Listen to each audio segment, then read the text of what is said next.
Hey everyone, welcome back. I'm Tassenix, and we're here for another mod guide, this time covering Queen Amidala. So, after you've gotten all your requirements together, and you've got your Master Qui-Gon and your Padawan Obi-Wan squared away, you're ready to take on the event and unlock her.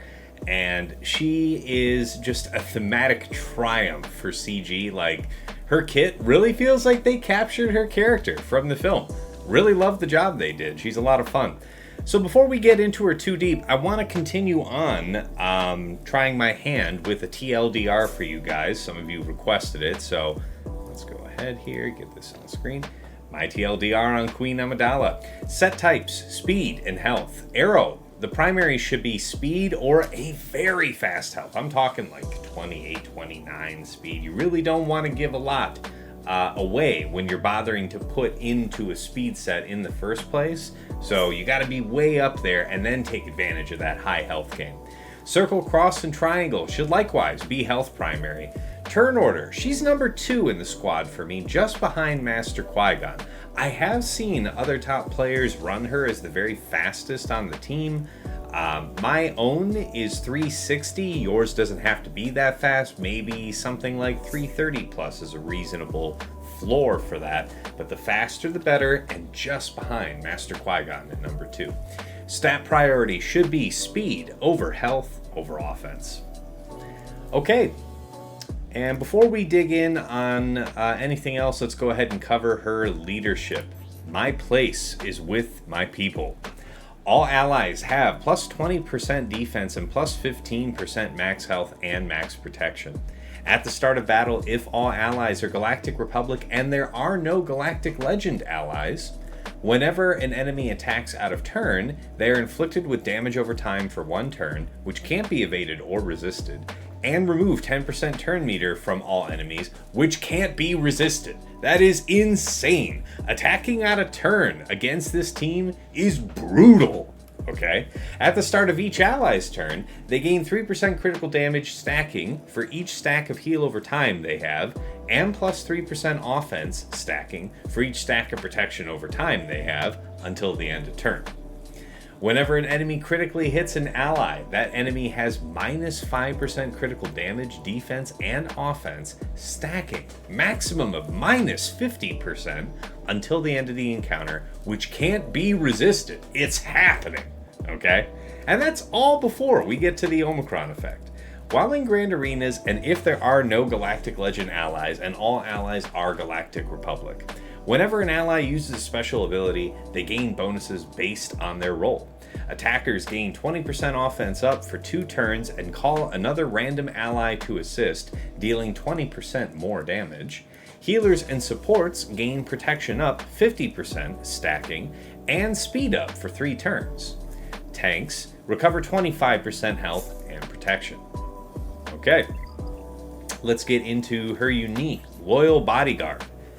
Queen Amidala has plus 20% max health and max protection, plus 10% critical chance and critical damage, and all allies are immune to cooldown manipulation.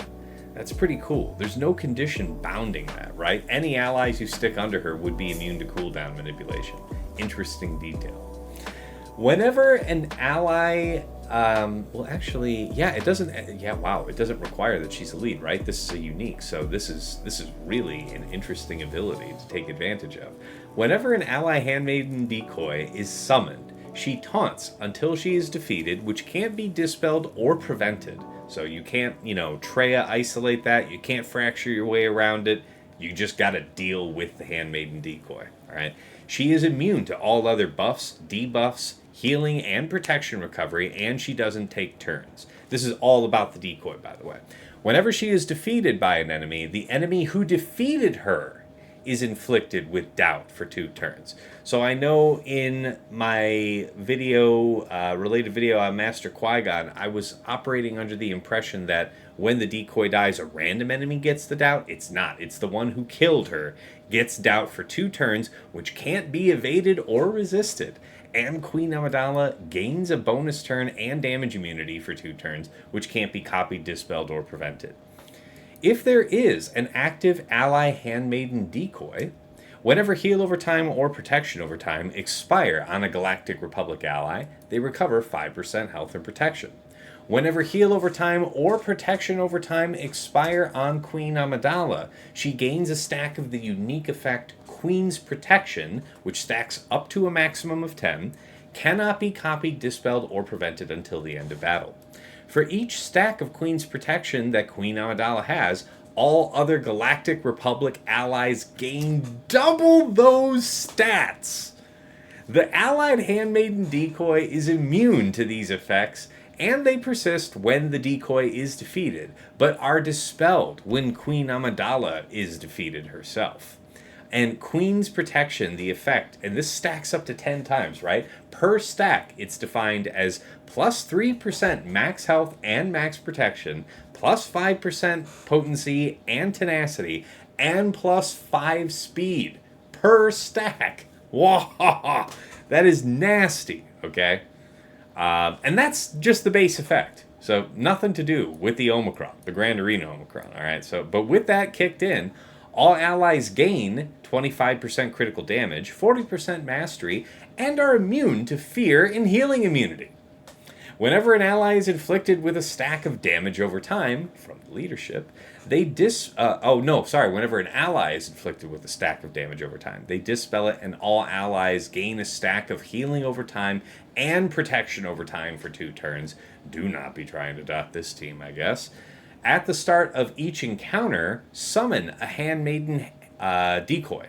Okay, so she gets one for free at battle start. She also has an active ability, we'll see, that summons it, but she doesn't necessarily have to use that on her first turn. Okay, so at the start of the encounter, summon an ally handmaiden decoy, and whenever an allied decoy is critically hit, all enemies are inflicted with potency down and tenacity down for 2 turns, which can't be evaded.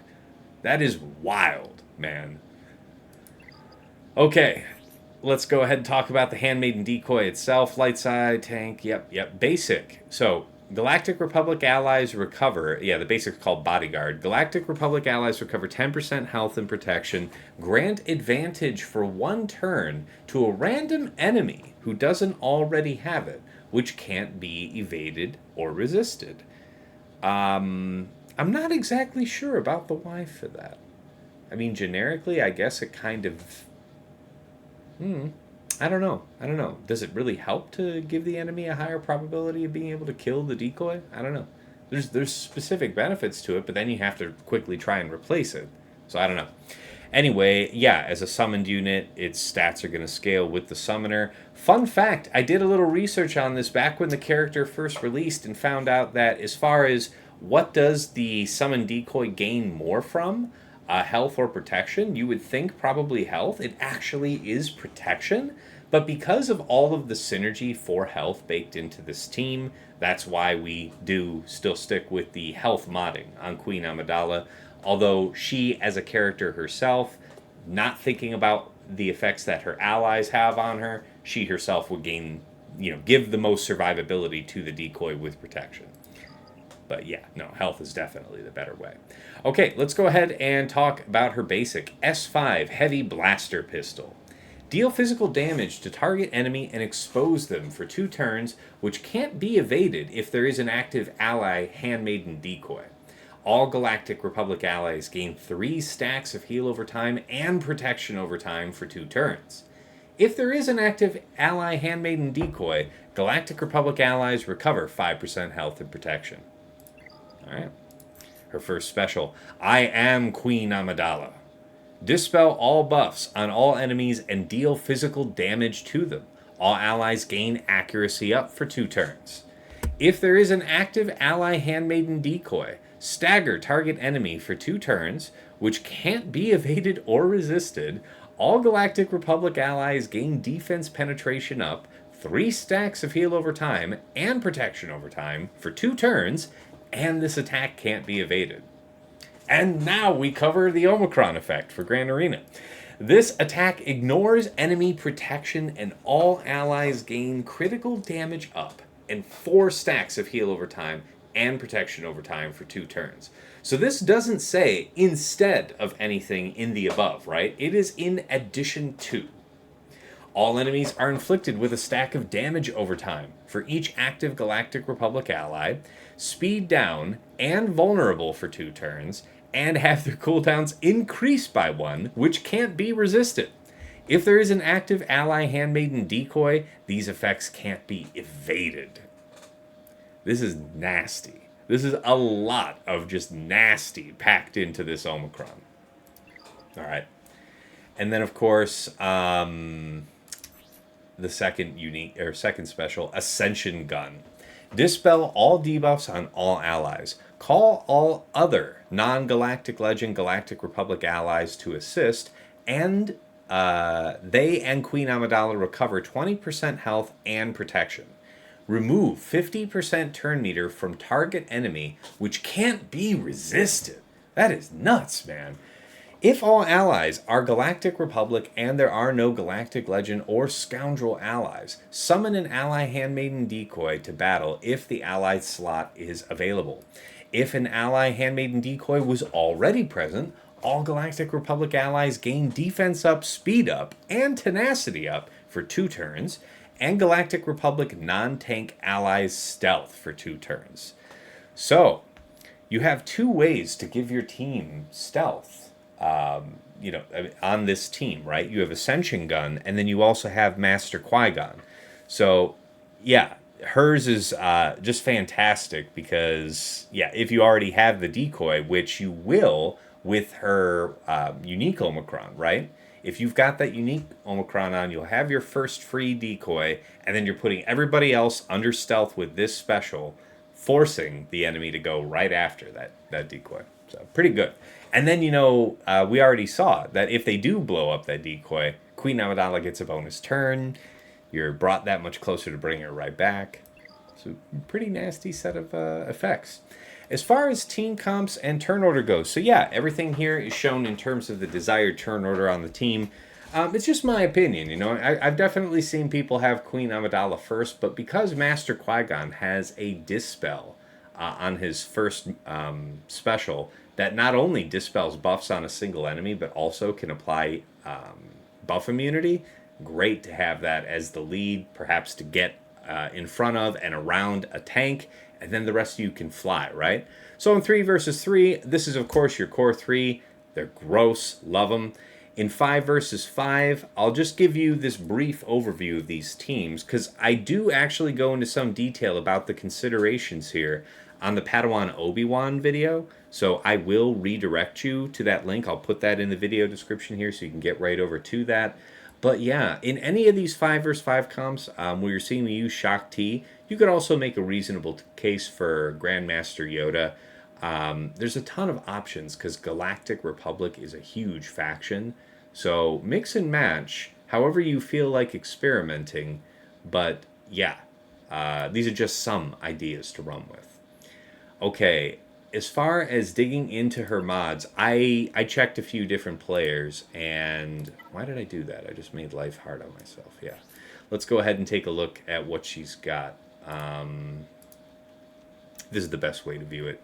Okay, so yeah, like I said, speed and health sets.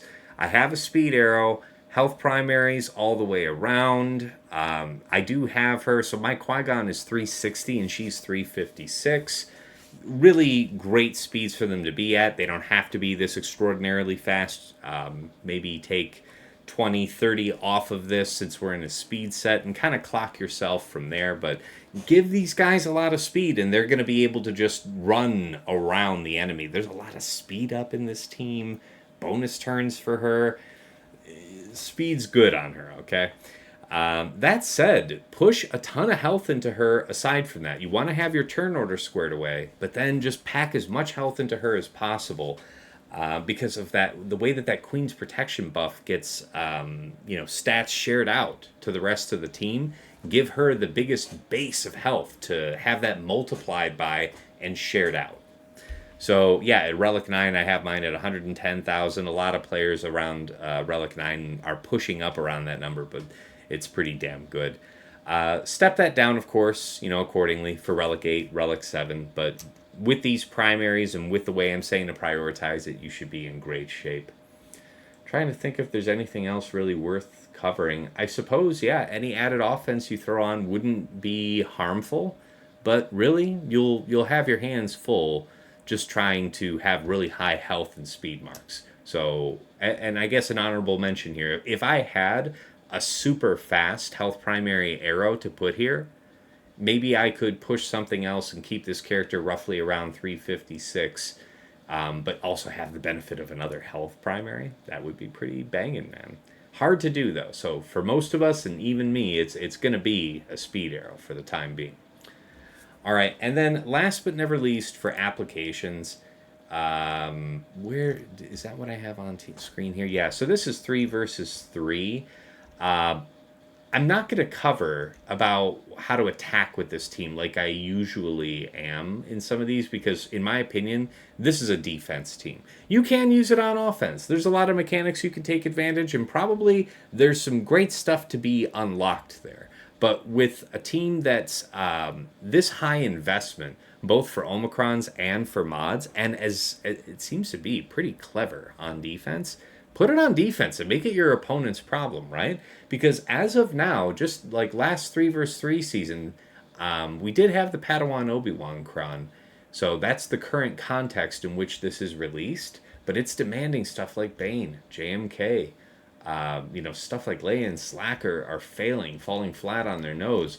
Yeah, this was, you could close it out with Padme team, stuff like that, a little bit of cheese action, but it's extremely demanding.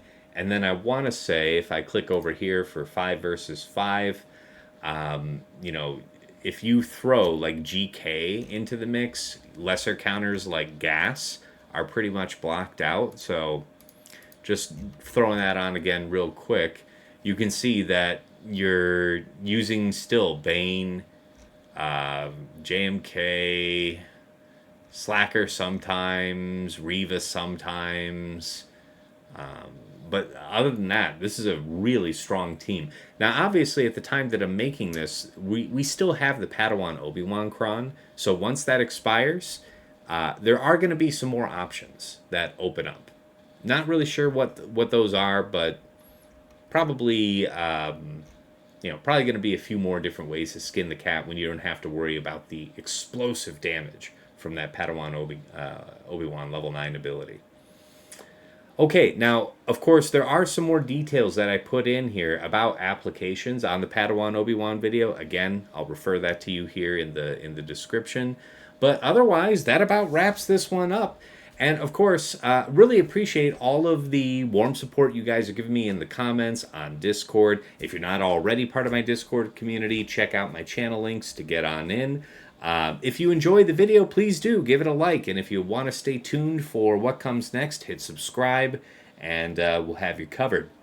Naturally, here on the Tassenix Gaming YouTube channel, we've got the Plotting and Scheming GAC podcast. My VODs get uploaded with chapters added. And of course, you're always welcome to see me live on twitch.tv/Tassenix. Until next time, it's been real. It's been awesome. It's been real awesome. Take care.